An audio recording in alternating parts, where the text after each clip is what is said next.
next random day with me kasi wala man talaga exciting sa buhay ko.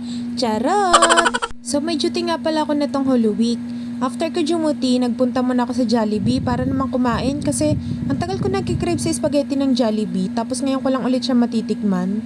Kumain lang ako ng spag chicken tapos yung bago nilang strawberry sundae, tinikman ko na rin kasi parang nakakatakam siya sa mga picture pa lang.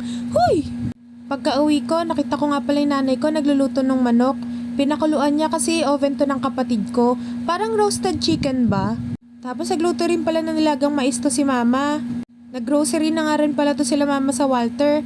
Tapos ayan, nakita ko nagluto na rin pala sila ng sinigang na manok.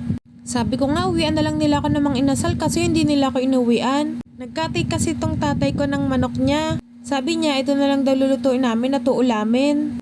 4 na pirasong manok nga pala yung kinatay niya para ulamin namin that day. Kaya pala sabi ko parang hindi siya binili sa mga groceries kasi manok pala to ng tatay ko. In fairness, masarap din siyang gawing roasted chicken na. Tapos ayan, yung kapatid ko nga pala nagluto ng roasted chicken. Niluto niya doon sa binili niyang oven. Tapos ayan na yung finished product. Mukhang okay naman at masarap kahit sa itsura pa lang.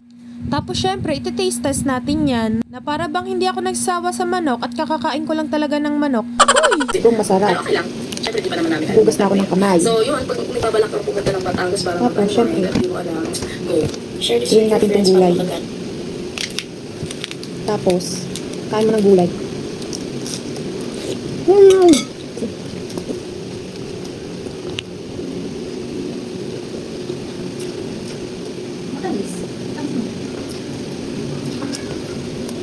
Ang samgyupsal. So yun nga pala yung mga ganap ko ng Holy Thursday. Sana huwag kayo magsawang mag-support sa akin. Salamat sa panonood. Until next random day vlog. Bye-bye!